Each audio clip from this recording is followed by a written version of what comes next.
If someone you love, a soldier, was living and working on a tightly controlled military base and suddenly vanished without a trace, how would you react? And what if you didn't even know until 30 days later? This isn't a hypothetical. This is the true story of Private Richard Halliday. On July 23rd, 2020, Richard sent one final message. I just wanted to say, goodbye, finna end things. Sorry and bye. 11 minutes later, his phone went dark. No more messages, no camera footage, and no one could say exactly when he was last seen. In a place where every move is recorded, Richard's disappearance passed in silence.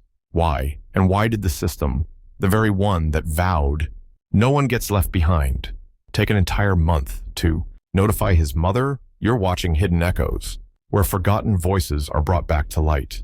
And today, we tell the story of a missing soldier and a mother who refused to stop searching for answers. Richard Halliday wasn't the kind of young man you could easily put into a box. Born into a military family, his childhood was defined by constant moves, ever-changing passports, and new languages learned in the backyards of army bases. While other kids were busy playing video games or kicking soccer balls with the same group of friends, Richard was studying Korean in Busan. Then a few years later, carefully taking notes in German while living in Stuttgart. He never had a place he could truly call home in that traditional sense. But that constant motion shaped him into someone remarkably adaptable with a worldview far more nuanced than most people his age. Family described Richard as introspective yet sharp. He was the kind who listened more than he spoke. During the rare family dinners they shared, he'd often sit quietly, just observing. But when he did speak, people stopped to listen because his words were always thoughtful, deliberate, and meaningful. He had a deep fascination with Eastern philosophy. At just 15, he once quoted Lao Tzu in a school essay. It wasn't about being a lone genius. It was about trying to make sense of a chaotic world using the oldest tools humanity has ever had, questions and empathy. As the only son in a family with a long military tradition, Richard felt the weight of expectation early on. No one forced him to enlist, but he chose that path. Anyway, it was his way of proving he was strong enough, disciplined enough, and worthy of the legacy he'd inherited. When he got accepted into Fort Bliss, his face remained calm.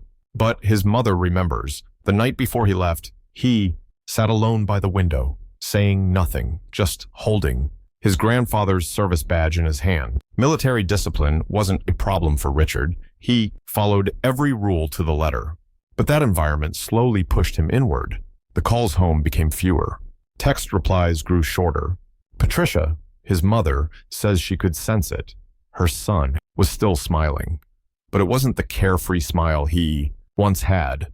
It was the face of someone learning to hide what he couldn't say out loud.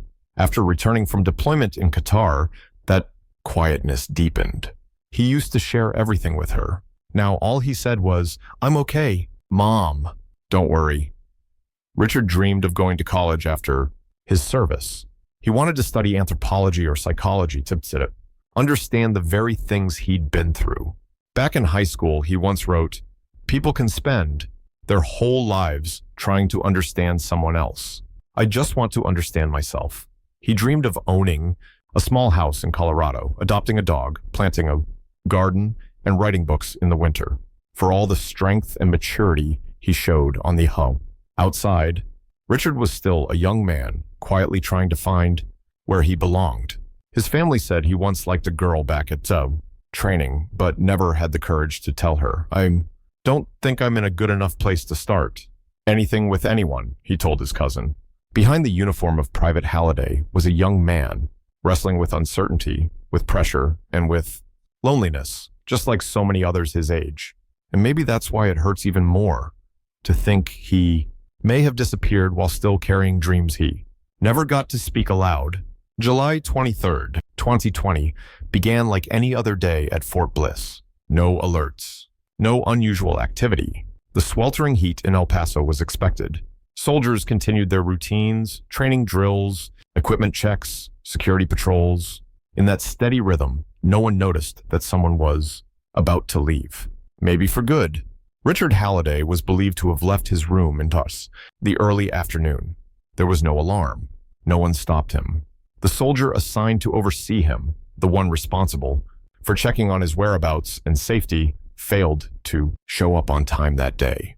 That detail would later become a critical piece of a much larger puzzle filled with unanswered questions. But at that moment, nothing seemed out of place. Shortly after, Richard sent a message. It was short, fragmented, heavy. I just wanted to say goodbye, finna end things. Sorry and bye. The message wasn't sent to his mother, not to a commanding officer, but to a close friend. That friend later said he thought Richard was just upset or tired. But just 11 minutes after that message was sent, Richard's phone disconnected from the base's Wi-Fi, and that was the last known sign of life from him. The strangest part wasn't the message. It was this. No one, not even his fellow soldiers, could recall exactly when they last saw Richard. There was no camera footage of him leaving. No gate guards reported seeing him. No one remembered speaking to him that day. It was as if he had quietly slipped out of reality without a sound. His family had no idea what had happened. They didn't get a call. No texts. In the days that followed his absence, the unit simply marked him down as AWOL, absent without leave. No immediate search was launched. No missing person report was filed. And no one contacted his family. To his mother, Patricia, the days passed like normal. She had no idea that her son was already gone. It wasn't until nearly a month later, on August 24th, that the military finally informed the family that Richard was missing. By then, any trail that might have been followed had already faded, erased by time, weather, and silence. For Patricia, the news wasn't just a shock. It felt like a betrayal. How can someone disappear in the U.S. Army, and no one knows for 30 days? She would ask that question in nearly every interview afterward. The family flew to El Paso immediately. They didn't wait for answers. They went searching. They asked around, passed out flyers, knocked on doors. Near the base, Patricia and her husband spent their days and nights chasing leads. They pleaded with commanders for access to records, questioned fellow soldiers, reviewed schedules, and searched surveillance footage. But there was almost nothing. No footage, no movement data. No one could remember seeing Richard leave the Kistos barracks or turn down any hallway inside the base. Even what he was wearing that day remained a guess. Gray or teal shorts, a gray t-shirt, a dark gray hoodie, gray sneakers with red, yellow, and white paint marks. But no one could confirm that for sure. Everything relied on vague recollections, a collective memory already fraying at the edges. And the painful questions kept circling back. Why wasn't there any alert system in place to catch this? Why didn't anyone call his name for 30 days? How could a young soldier living in one of the most structured, rule-bound systems in the country vanish like a gust of wind without a single alarm or report? Those questions didn't just deepen the family's heartbreak. They shook the faith of many who once believed the system was foolproof. From the very first days after Richard was reported missing, inconsistencies began to emerge in the internal reports. Initially, the unit classified him as AWOL, absent without leave. In military terms, this means a soldier has left their assigned post without prior notice. But the use of that term and the relatively passive response from command meant the case wasn't treated as urgent. And that misstep cost them the most critical window into any missing person investigation, the first few days. Just days later, a revised report was issued. Richard's direct supervisor admitted that he hadn't followed proper check-in procedures that day, meaning Richard's unauthorized absence wasn't actually verified by anyone. It was an assumption based on schedule. That single admission shifted the entire narrative. This wasn't simply a soldier who walked off base. This could have been someone in crisis, lost in the gap, created by negligence and a breakdown in oversight. For the Halliday family, that inconsistency wasn't just confusing. It raised serious doubts in the public's mind. If the military itself couldn't confirm when a soldier had left his post, then what was really going on inside? One of the most disciplined systems in the country, Patricia Halliday, once someone who believed deeply in the military, began to question it. Not because she wanted someone to blame, but because she had no other explanation for the 30-day silence that followed her son's disappearance. In their search for answers, Richard's family dug deeper. They reviewed documents, spoke to witnesses, and even hired a civilian attorney. That's when they uncovered a crucial detail. Earlier that year, in 2020, just months before he vanished, Richard had been placed under psychological observation for 72 hours. The reason? Certain behaviors had raised concerns about his mental well-being. After being evaluated, he was deemed stable and cleared to return to duty. For Patricia, it wasn't the fact that her son had gone through a crisis. She knew he'd been under pressure, and he had opened up before about feeling like he didn't fit in. What she couldn't understand was why, after that incident, Richard was still allowed to access and purchase a firearm. Weeks before he disappeared, Richard legally bought a handgun in El Paso. Everything was done by the book, but it stood in stark contrast to the red flags in his mental health history. No one knows exactly why he bought that gun. His family doesn't believe he intended to harm himself, despite the tone of that final message. Everyone who knew him described Richard as patient, introspective, and someone who processed his emotions through writing or physical activity, not rash decisions. Still, the fact that he had a weapon and then disappeared without a trace has left the haunting possibility of suicide lingering in the background, even if no one wants to believe it. When the official investigation finally got underway, it was massive. More than 240 interviews, 70 subpoenas for documents, multiple searches of the areas surrounding the base. But none of it brought clarity. No surveillance footage showed Richard leaving. No DNA. No discarded belongings, aside from the near-pristine state of his room. The deeper investigators dug, the more they confronted. A chilling truth. None of the puzzle pieces seemed to fit. Some soldiers claimed they saw Richard in the days after he was declared missing. Others said they heard his voice in areas outside the base perimeter, but no one had solid evidence. All of it was based on feelings, fragmented memories. That forced investigators to face an uncomfortable reality. Human memory, especially in high-pressure, uniform environments like the military, is deeply unreliable. And then there was the broken camera. One of the security cameras positioned near a side gate of the base, potentially able to capture someone texting, just happened to stop working for a few hours. On July 23rd, no one could explain why. There's no proof Richard passed through that gate, but the coincidence, like a silent pause in an unfinished song, cast even more shadows over the investigation. There are too many blank spaces in this story, and sometimes it's not the lies, but the silence in between that erodes trust. A few weeks after Richard Halliday was officially declared missing, behavioral experts began weighing in. Some suggested he might have walked off base, intentionally, perhaps just to clear his mind, planning to return. Others believed he may have made a conscious decision to end his life and had planned it in advance. Still others floated the theory that he may have gotten lost or injured in the harsh desert terrain outside the base, where searching can feel like chasing shadows. But none of those theories held firm ground. If Richard planned to disappear, why leave all of his belongings untouched in his room? If it was suicide, why no note? If he got hurt, why were there no signs? No shoe, no scrap of paper, no tire tracks. And if someone harmed him, how could there be no evidence? Especially in a place so tightly secured and monitored, every question only opened another door, but none of them led to answers. The hardest part wasn't just the mystery. It was what each theory forced the family to face. If Richard ended his own life, they'd have to accept that he suffered silently and never said a word. If he was hurt or killed, they'd have to accept that something terrible happened and no one was held responsible. And if it was all just a tragic accident, then why did no one speak up for 30 days? One of the most bewildering aspects of this case was the almost surgical caution from authorities. Army CID, the military's criminal investigation division, conducted hundreds of interviews, both inside and outside the military. They released flyers, increased reward money, and worked alongside the FBI and local law enforcement. But at every press conference, what people noticed most was restraint.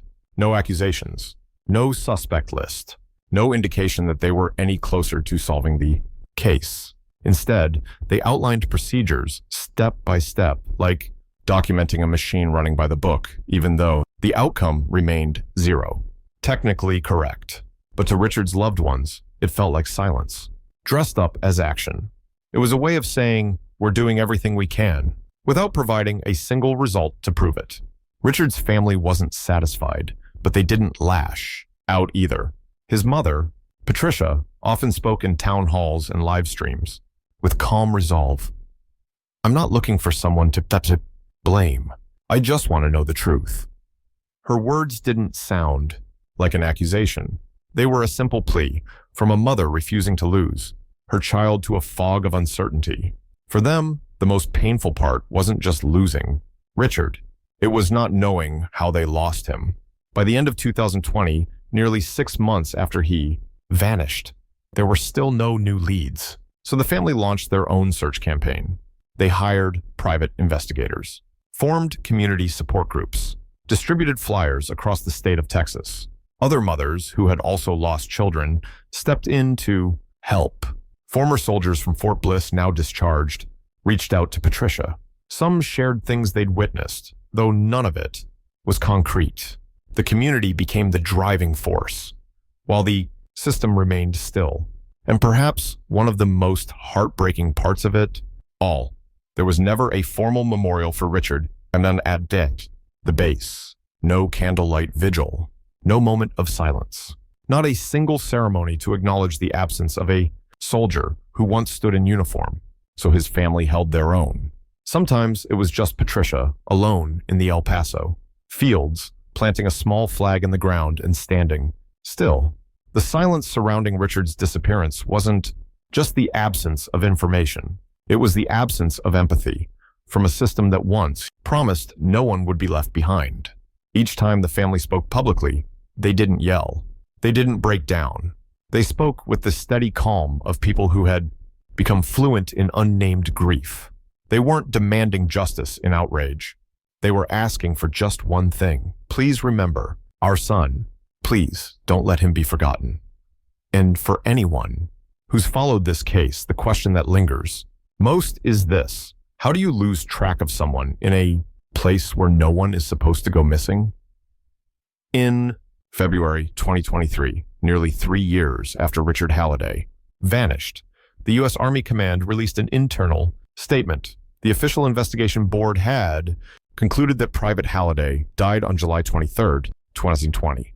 There was no press conference, no public memorial, no formal announcement, just a line in a report sent quietly to the family, marking an administrative end to a case that had dragged on too long.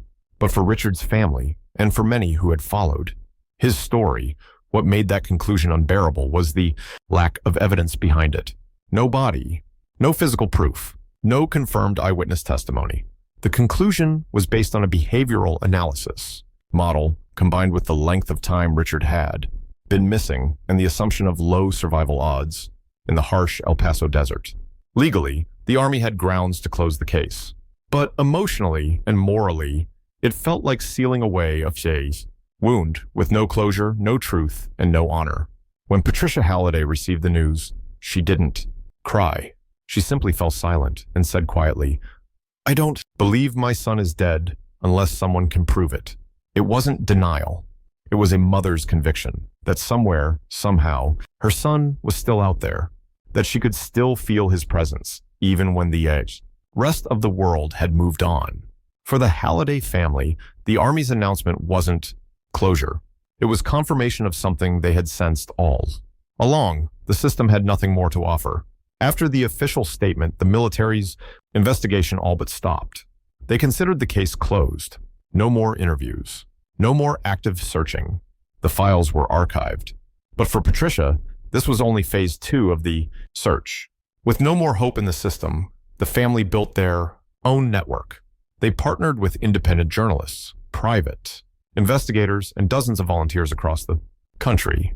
A small group called Echo Watch was formed, dedicated solely to one mission, to make sure Richard Halliday's name was not forgotten. They rebuilt the entire timeline, mapped out suspicious areas around Fort Bliss, cross-checked every interview, every inconsistency, every whisper. Each week, Patricia and her team revisited potential sites, sometimes just to verify a map or to speak with a local who thought they heard strange footsteps that night. A few small leads surfaced, but like before, each one ended in a dead end. Someone said they saw a young man who looked like Richard at a bus station. Another recalled a stranger asking for water in the desert, but no photos, no names, no proof.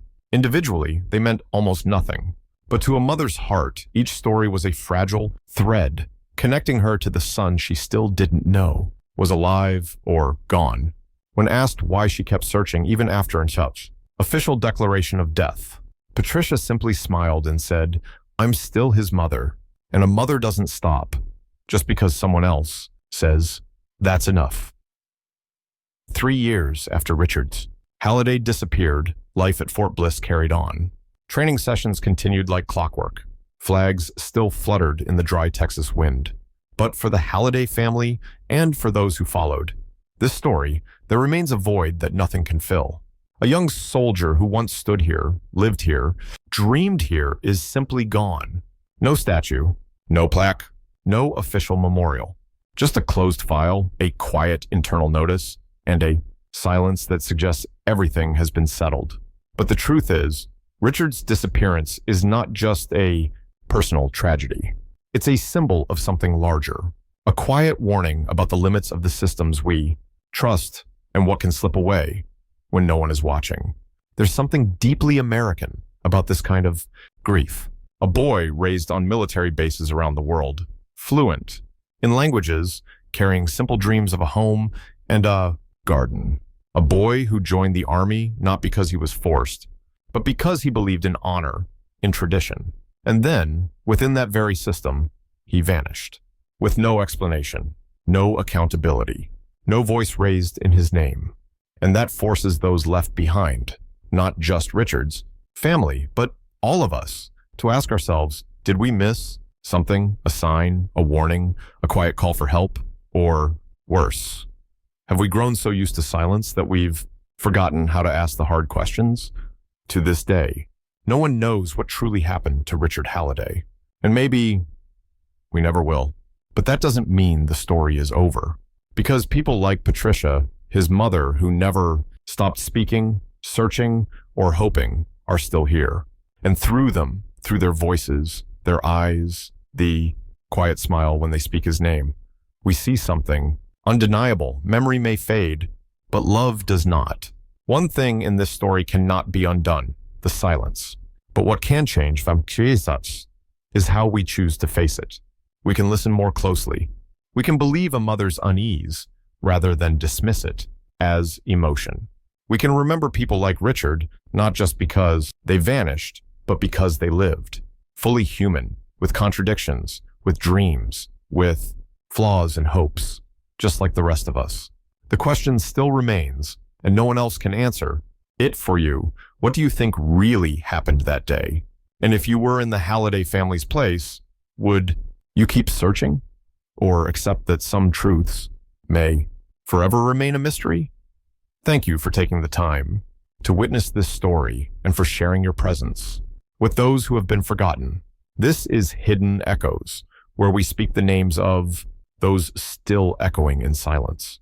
If you'd like to walk with us through more journeys without endings, please follow and share this video. Sometimes, all it takes is one person remembering to change everything.